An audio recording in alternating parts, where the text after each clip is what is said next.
खबरनामे में एक बार फिर आपका खैर मकदम है। दिल्ली में इस्राएली सफारतखाने के बाहर हुए धमाके के बाद मुल्क की खुफिया एजेंसियां चौकस हो गई हैं। आईबी ने उत्तराखंड पुलिस को अलर्ट करते हुए कहा कि दहशतगर्द कुंभ मेले को निशाना बना सकते हैं।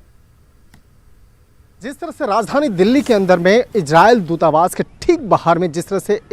एक धमाके हुए हैं, इस मामले की गंभीरता को देखते हुए जब जांच का दायरा जैसे जैसे आगे बढ़ता चला गया तो पता चला कि सिर्फ राजधानी दिल्ली नहीं बल्कि उत्तराखंड के अंदर में जो कुंभ मेला है वहां पर भी आतंकियों की नज़र है। लिहाजा इस मामले की गंभीरता को देखते हुए केंद्रीय खुफिया एजेंसी आईबी ने विशेष तौर पर उत्तराखंड की पुलिस को कई जो अलर्ट्स जो हैं बकायदा वो भेजा है और इस मामले पर विशेष तौर पर सतर्क उनको किया है। लेकिन जिस तरह से अगर सतर्कता की अगर बात करें तो इस मामले की गंभीरता को देखते हुए वहां पर काफ़ी संख्या में अतिरिक्त पारामिलिट्री के जवानों को तैनात किया गया है और इस मामले में कल भी यानी कि 1 तारीख को वहां पर तकरीबन 7 कंपनियां जो हैं पारामिलिट्री के वो पहुंची है और इन तमाम मामले की गंभीरता को देखते हुए वहां पर विशेष तौर पर अतिरिक्त जवानों को तैनात किया जा रहा है। और इस बार की जो पारामिलिट्री के जवानों को तैनात किया जा रहा है, एक विशेष बात का ध्यान रखा जा रहा है कि वहाँ पर कुंभ मेले के दौरान में उन पारामिलिट्री के जवानों को विशेष तौर पर हिदायत दी गई है कि आम लोगों से और ख़ास तौर पर जो वहाँ पर लोग आ रहे हैं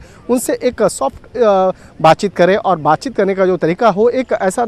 फील ना हो कि वो किसी जवान से बातचीत कर रहे हो, उनको लगे कि उनके बीच का ही कोई आदमी उनसे बातचीत कर रहा है। लिहाजा इन तमाम चीज़ों को ध्यान में रखते हुए वहाँ की सुरक्षा व्यवस्था को भी काफ़ी पुख्ता की गई है। यहाँ तक कि जो एनएसजी जवान होते हैं जो जिसको ब्लैक कमांडो फोर्स कहते हैं उसकी भी अतिरिक्त वहाँ पर कंपनियाँ भेजी गई हैं और तमाम जगहों पर जो जहाँ पर कुंभ मेला है उस जगह पर सतर्कता के लिए वहाँ पर लोगों को अलर्ट भी किया जा रहा है। वीडियो जर्नलिस्ट बीनू के साथ शंकर आनंद, न्यूज़ 8।